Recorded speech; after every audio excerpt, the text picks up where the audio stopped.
Ohio, my name is Mimitoku and welcome to 9 Hours, 9 Persons, 9 Doors, part 25.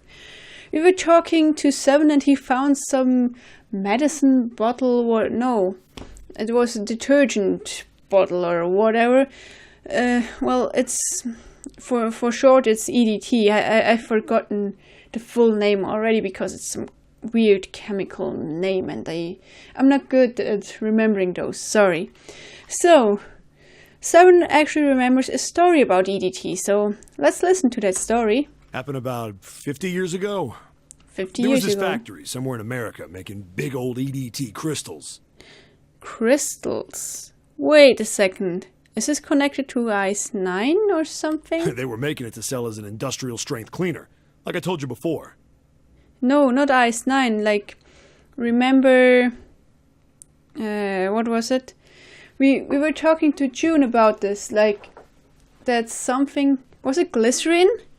The glycerin was crystallized before and all of a sudden it was a liquid, or vice versa. Something like this. But for some reason I think it's also connected to Ice 9. I'm not quite sure. But... What? A year after the factory started up, something strange started happening with the crystals they were building. Water molecules started attaching themselves to the EDT crystals. This made them into a sort of mutation of the original crystals, called a hydrate. Okay. Once the crystals turn into a hydrate, though, it's useless as a cleaner. The factory had to just dump the crystals. As a hydrate, they were useless. But it didn't end there. After that day, the same thing started happening in EDT factories everywhere, even ones nowhere near that first American factory.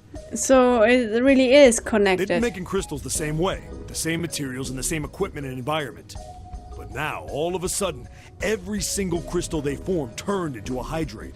So everything is useless then? In fact, ever since that day, no factory anywhere has been able to make a pure EDT crystal.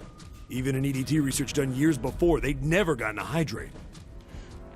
So all of a sudden something strange happened.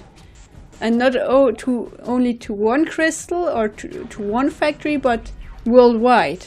After it happened at the first factory, it just spread. Somehow. It was like... man, how do you say it? Like the molecules were communicating with one another, transmitting information in a way humans couldn't perceive. This phenomena spread throughout the world, right? Yeah, that's what June said too. Junpei looked up at Seven with half a smirk. Seven stared at him, dumbfounded. Yeah, that's it exactly. Yep. But how did you know? I June heard another told me. story, kind of like that one. Yep. When? In the freezer? What? The freezer? Yep. Yeah, June told me. Junpei told Seven the story he'd heard from June in the freezer in the kitchen. How one day glycerin began to crystallize. Yeah, so glycerin was liquid before and then it suddenly began to crystallize. That's... And the story of ice that wouldn't melt at room temperature. When Junpei was done, Seven looked thoughtful and absent-mindedly rubbed the scar on his chin. Ice that doesn't melt at room temperature, huh? Yep. That sounds familiar? Yeah, hold up. I feel like I can remember something. It's right there. So, Seven squinted. His eyes stared off into space as if he were trying desperately to focus on something far you? away. Know something about it? Know about Ice 9. This is the right question to ask if you want to get the true ending. Do you know about Ice 9? Ice 9? Ice 9. Ice 9. Yeah, Ice 9. Ice. Suddenly, Seven's eyes shot open. That's it. I remember now. That woman, she's on this boat. What? That woman? Lotus? Alice! Alice? Who's Alice? Come on. The woman who won't melt at room temperature. Oh, the mummy. Huh? It became clear to Seven that Junpei had no idea what he was talking about. He ran his head across his face and took a deep breath. You know how the Titanic sank on April 15th, 1912, right? Yeah, it ran into an iceberg. Yeah, more than 1,500 people died. worst maritime accident in history. Or What so about they it? say. Did you hear about the boat that was sent to collect the dead bodies? I think that was the RMS Carpathia, right? It was a cruise liner, just like the Titanic. Okay. No, that was the ship that picked up the survivors. Oh. The ship that collected the dead bodies was the CS McKay Bennett. McKay Bennett. The McKay Bennett showed up on April 17th, 2 days after the accident. It set out from Okay. Halifax, a port in Canada, and recovered 306 bodies. The Atlantic that far north was really cold. It would have to be for there to be icebergs and stuff. Yep. Anyway, the bodies they pulled out of the water were frozen solid. This isn't a very Sure nice story. thing. So, what happened next? Well, they say the McKay Bennett recovered something more than just dead bodies. There were various bits of stuff floating around in the water. Things the drowned had carried with them, or stuff that dislodged as the ship sank. One of the things they found was a coffin. And that coffin. Alice was in there. Yeah, a wooden one. The craftsman who made it must have been pretty skilled. A coffin. Do you remember the last ending? There was also a coffin in there, and Snake was inside. It wasn't just a wooden coffin. Connection, It was maybe? all wood. No nails, no reinforcements, no gaps in the wood anywhere. The thing was airtight. Oh, wow. That's some fine The craftsmanship crew there. got pretty curious about what might be inside it and opened it up. They had to get a wedge and hammer it open. It was so well made. Oh. And when they Inside. opened it, They found a woman. Or, I guess you should say, they found the dead body of a woman. that's the mummy. Her hair was thick and black, and her skin rich brown with no blemishes or signs of decomposition. Yep. They say that she looked gorgeous, like a goddess. She was obviously dead, but everyone who looked at her said she just looked like she was sleeping. Her skin was so lifelike, she looked like she might wake up any minute. So that's that infamous dead body She then. didn't, though. Like the rest of the bodies they found, she was frozen solid. But unlike the rest, she was still frozen solid at room temperature. Eventually, the McKay Bennett finished searching and returned to Halifax. The 306 bodies were unloaded and taken ashore. However, it was warm enough that they began to thaw. They say that the stink was horrible. Ugh. Yeah, I can There imagine was somehow. one body that didn't thaw. Alice. That was... The girl in the coffin. That's right. Everybody thought for sure that she'd melt and start to rot like the rest of them eventually. But weeks passed and nothing happened. And a month passed. And another. And it was summer, and she was still frozen solid. So that might be Ice 9 or something. After a while, people started to say she was some sort of miracle. Rumors about her started to spread. People came to visit Halifax from all over. After a while, people started to call her All Ice. Oh, that's why she's called Alice now. Alice. Of course, those rumors didn't last long. Why? Well, Yeah, why? she up and disappeared. One day Alice was there, the next day she wasn't. What? They say someone snuck into where they were keeping her and stole the body. With the body gone, the rumors followed pretty quickly. After a while, no one remembered her. Yeah. You might be able to find something about her if you could find a newspaper from back then, but that's about it. Yeah, crap. Wait, you just said that she was on this boat. Yeah, I did. Alice has got to be somewhere on this ship. Why? Now, what the hell would you say something like that? Because I know. And just Why? what is it you know? What do you What know? happened to Alice after she was stolen? Alright. Tell me. What happened to Alice? And why do you, of all people, know that? So nodded slowly and took on the look of a man recalling something long buried. Well, around that time, the word was that there was a special black market in New York. All millionaires from all over the world. I've heard that Alice went up for auction there. The person who Okay. won the auction was Lord Dashiell Gordain. Lord Dashiell You've Gordain? heard that name before, right? Lord Gordain. The one who also bought the Isn't he ship? the guy who bought the Gigantic? The Titanic's sister ship. Yeah, that's him. Although I guess Okay. he hadn't done that yet. What do you mean? So he bought Alice before the Gigantic? Gordain bought Alice in 1912. 4 years later, in 1916, he bought the Gigantic. And he hid Okay. Alice somewhere on the Gigantic. But nobody knows where. He died in 1931. And apparently he died without ever telling anyone where Alice was hidden. Okay. However, what? Yeah, what? Well, he did have one close friend who asked him, "Where is Alice?"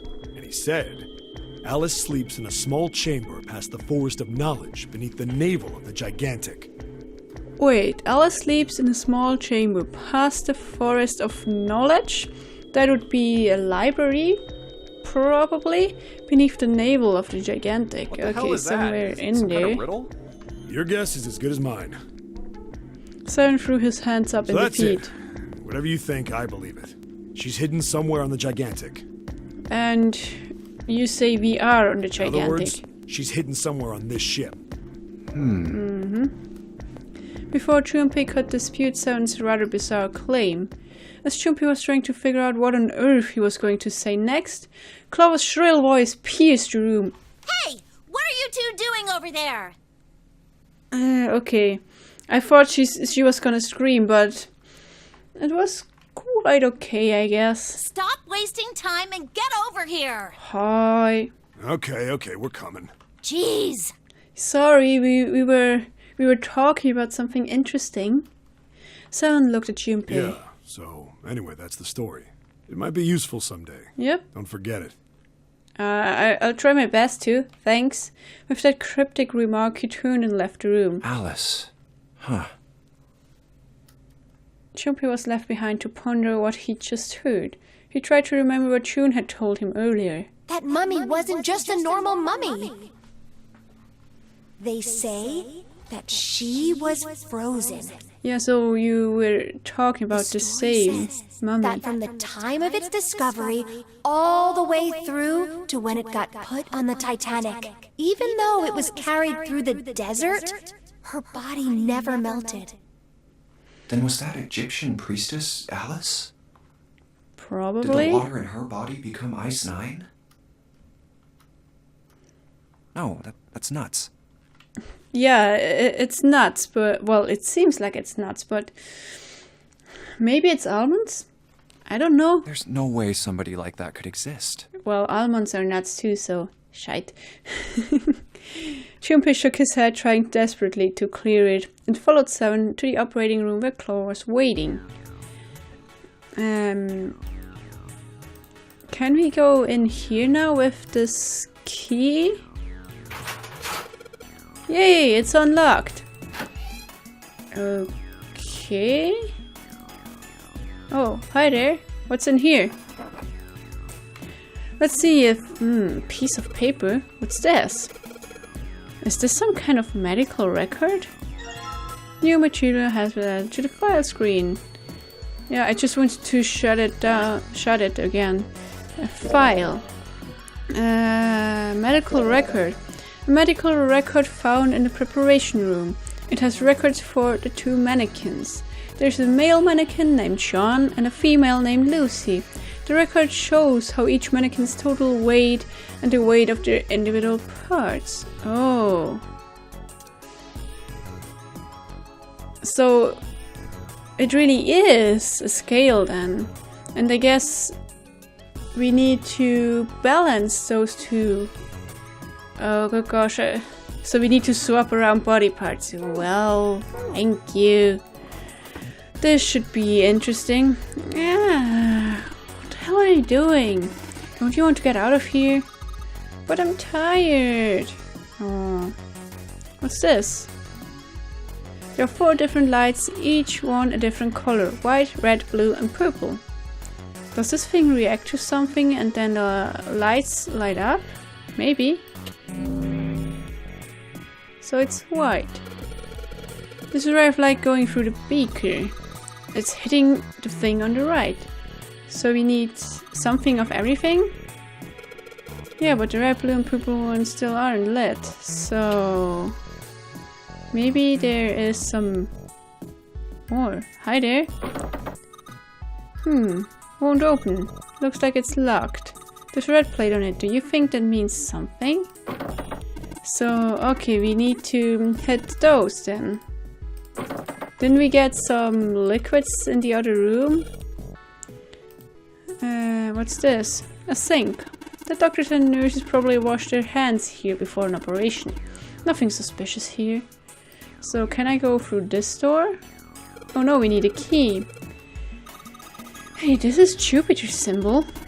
Hey, wasn't this Jupiter symbol engraved by the keyhole on the other door?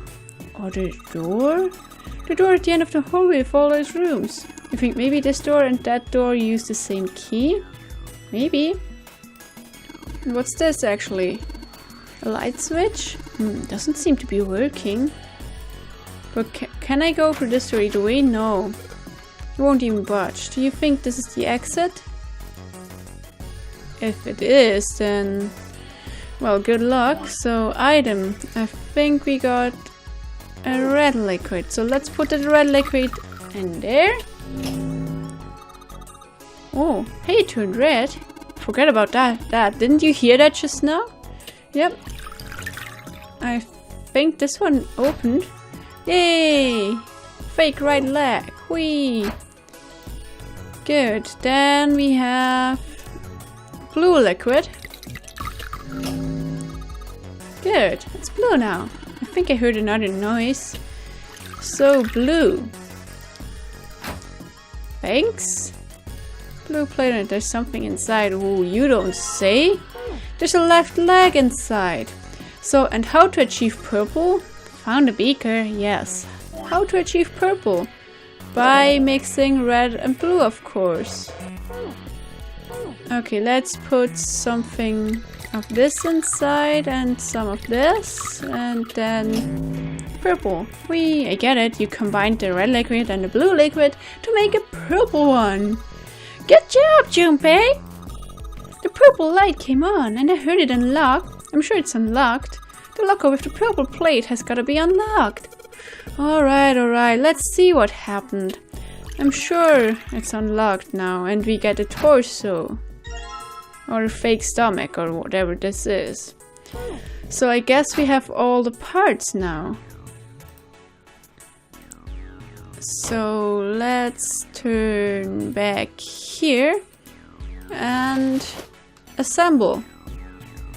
An old hard bed. How do I assemble? Combine with this or this? No, I can't combine them here. I think we have everything. Okay, so we've collected the 6 parts of the medical mannequin. So the ones we've got must be for Lucy, right? Yeah, seems like it. Well, I say we give Lucy her parts back. Any objections? Nope. Agreed. Alright then, let's get started. Combine! Hey, nothing happened. That's odd. Maybe it's the wrong way. Wait? Yeah, well, you know how there's a scale on the side of the bed. Maybe we need to get the scale to a specific number. How are we gonna do that? I think we're supposed to swap her body parts with John's. Oh, let's give it a shot. Operating instructions. The screen will display 2 medical mannequins. You can switch your body parts by selecting the part you want to switch out. I wanted to take another look at the menu. Oh well. So, this one, and maybe those? Nope. Those? Nope. This one, and then the heart. Ah, crap. Maybe the stomach. And you know what? Let's switch everything. Okay, so we just switched everything then. Hey, Junpei, I just heard something. It came from John's operating table. We better check it out. Yep, let's check it out. Here. From here? John, huh? The lid on the scale? Hey, we got a key. It opened. Oh, I get it. We must have opened because we matched John's weight to that what's on the chart. Cool. Yeah, come on. The Jupiter key. I think we can get out now. Do you think John is still John, even if parts of his body are switched? That's a good question. What the hell are you talking about? Nothing. Don't worry about it. Yeah, there wasn't, what was it called? The ship of Theseus or something? Like, there once was a ship and they just, over time they had to repair several things of the ship, and they took the old parts out and switched them out with new ones until the ship now had become made of only new parts.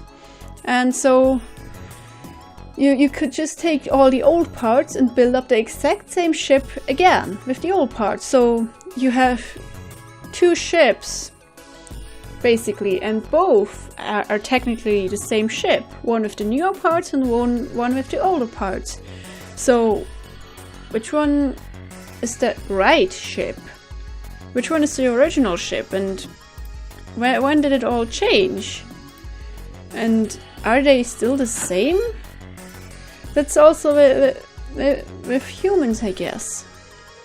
But for now, because this is a philosophical question, I don't know, probably my head would explode if I tried to get into it. So if you have any thoughts about it, just leave them in the comments and I will be happy to discuss. But yeah, my head might explode during the process, so please be careful with that. Hey, hold on. Yeah, what is it? Trooper stopped about to put the key in the doorknob. Where's Clover? Into the doorknob? The doorknob is here. This is the keyhole. I know that there's some doors where the keyhole is like in the middle of the doorknob. I saw that in Japan, but here the keyhole is clearly below the doorknob. So, but where's Clover? Where did she go? Chupi turned around. Clover's nowhere to be seen. God damn it! Where the hell did she go? Okay, just hold on a minute. I'll go get her. Hi. But hey, have some mercy with her. Sure thing. She just lost her brother. Chumpy left 7 at the door and headed back to the operating room. Clover. He found her standing next to their operating table. She was staring at the mannequin. Hey, Clover, what's wrong? Come on, let's get out of here. Come on, have some mercy with her. She didn't respond. If she hadn't been standing up and breathing, Chumpy might have thought she was dead. What are you doing? Yeah, what are you Do you want to doing? come back here and say goodbye to John? It wasn't the best joke, but it was something. An attempt to lighten the mood. Clover didn't laugh. She stood stock still and said nothing. Clover, can you hear me? Clover! Hi. Perhaps it was something he'd said, or perhaps it was something else. Suddenly her mouth opened and she whispered in a dry, dead voice. My brother might be dead. Yeah, he might, but I think he's still alive. Huh? But why do you think so suddenly? Find him. If Ah, he's dead, Clover. I'm going to be next.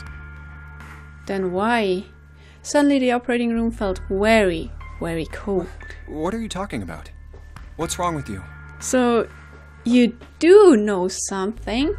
He gave her a small shake, but she still didn't respond. The silence grew heavier. Junpei, what do you want to do? Good. Give her the 4-leaf clover. What do you want to do? Told Clover. What's up with that grammar anyway? But in order for reaching the true ending, we need to give her the 4-leaf clover, or gave her the 4-leaf clover. Oh yeah. He didn't know why, but suddenly Junpei remembered something he'd been given It's in the earlier. pocket somewhere. Here it is. There we go. He reached out into his pocket and dug it out. A 4-leaf clover. Science had given it to him in the second classroom. He held it out to Clover. Hey, did you know? Each leaf means something. Hope, faith, love, and luck. That's what a 4-leaf clover stands for. Take it. Use it as a good luck charm. He pressed the 4-leaf clover into her hand. Listen to me, Clover. No matter what happens, you can never lose hope. You have to remember what's most important, and that's to have faith and to have love. Okay. If you can remember all of those, that'll bring you good luck. Where did you copy-paste that from? It's... I don't know. It's a good speech, I guess, to cheer a little girl up, but... I don't know. Not quite a speech for myself, I would say. I mean, your brother. He's not dead. He's alive, somewhere. I'm sure of it. Yep. You've just gotta believe in that. He indeed is alive in a coffin, so he's already half dead? Maybe? No. But he, either way, he's still alive and breathing, if we get there soon. Clover stared at the four-leaf clover in her hand. He could see tears start to form at the corners of her eyes. Thank you. Her voice was tiny and broken, and as she spoke, she started to cry. She tried to hide her tears by looking at the floor, but it did little good. She wiped away tears with the baggy arms of her jacket, but more quickly took their place. No matter how she tried, she couldn't stop crying. Her tears made small wet circles on the floor. Thank you. It's okay, Clover. She said it again. Then she looked up at Junpei and seemed to choke down the last of her grief. She did her best to smile. Junpei wiped an errant tear from her cheek with his thumb and gave her the best smile he could manage. Seven's waiting for us at the exit. Yeah, let's move on and then everything will sort itself out. But still, she didn't move. Before we go, there's one thing I want to ask you. What's that? Well, yeah. What do you think when you hear the word experiment? For a moment, his mind froze. Wait, by switching out body parts, were you referring to your brother's left arm that has been switched out with an artificial one? He's still your brother, you know. But what about this experiment? Then he came back to his senses and realized the word meant nothing to him, aside from the dictionary definition. What? Oh. I guess it was just a coincidence then. What? How? Why? Ah? I mean, that you knew about the four-leaf clover.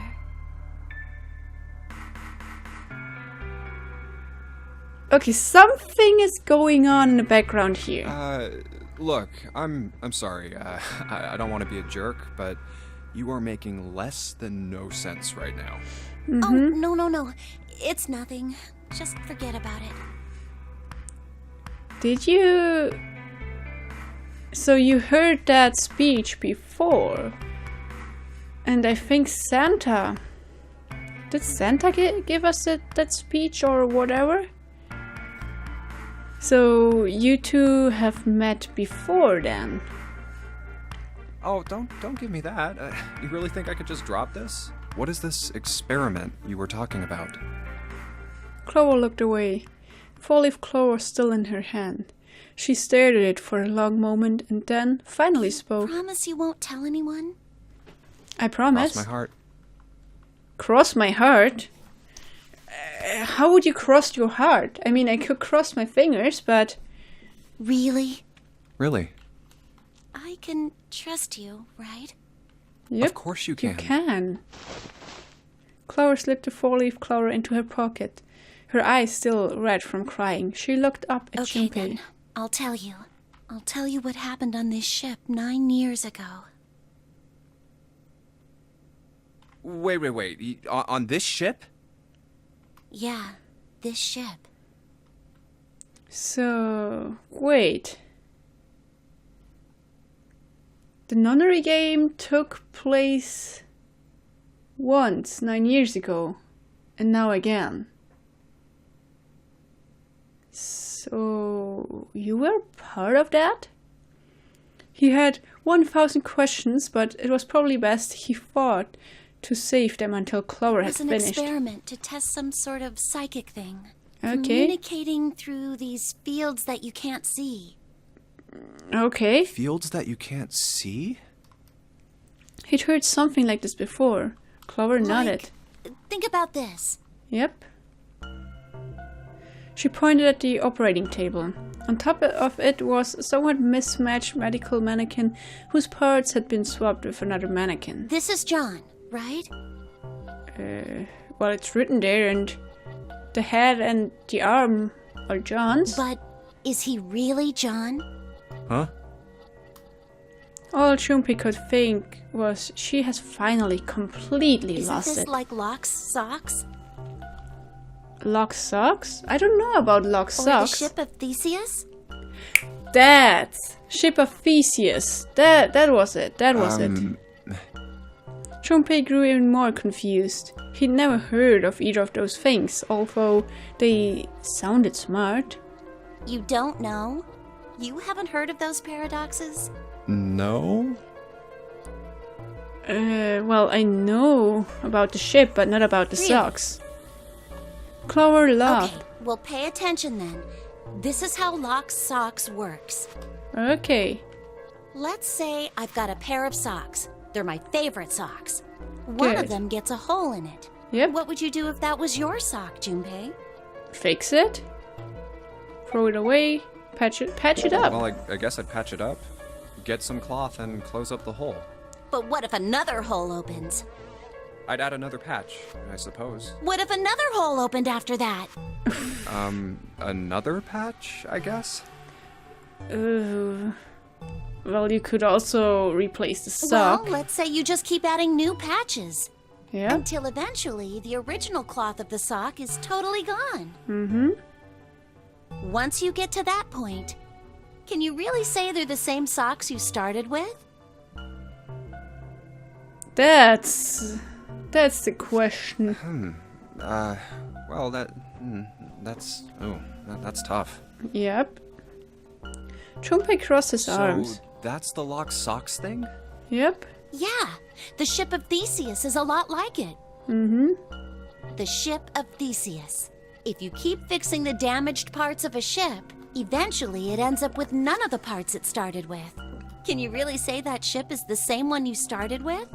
Yep, and then when you take all the damaged parts and build up another ship, you have two of them. And what if you took all the old parts from the first ship and built another one somewhere else?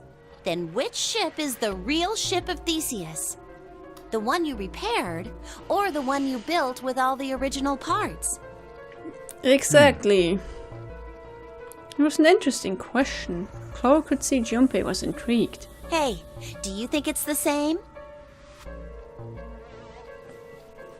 What's the same? These guys. Is this John, or is it Lucy now? Well, most people say that personality comes from the brain, so as long as your head is still there, you should be the same person, but... That's a difficult question. Junpei looked at the operating table again. Oh, he sure looks female now. A mannequin full of body parts from a different body. Clover had been right. It was just like Locke's socks and the ship of Theseus. The part of the body that holds a person's identity is the head. Of course, for many hundreds of years, conventional wisdom had held that man's identity resided in his heart or any of a number of internal organs. Could be, could not be. And there they had John's both. head and heart are both his. But apart from those, and a single arm, the rest of his body was once Lucy's. Was the mannequin really John? We're just like these mannequins. She looked at Junpei again. Think about it. The cells in our body change every day. Old ones die and new ones are born. Yep. Maybe part of my arm is made of stuff from a fish I ate once. Or maybe part of your right side is made from a cow you ate. If you take it a little further, those cows and fishes are made from something else too, right? Yep. That's how we're all connected. Oh. Through fields that can't be seen with the naked eye. So everything you eat and everything that makes up a part of your body is still connected somehow to the original one. And thus the connection is made. Interesting thought there. Interesting thought. So let me know what you think about this, and I would like to just continue this conversation now, but I'm running out of time and I will need to converse with Clower again in the next episode. So thanks everybody so much for watching. I will see you in the next video. Until then, stay true to yourselves. Us.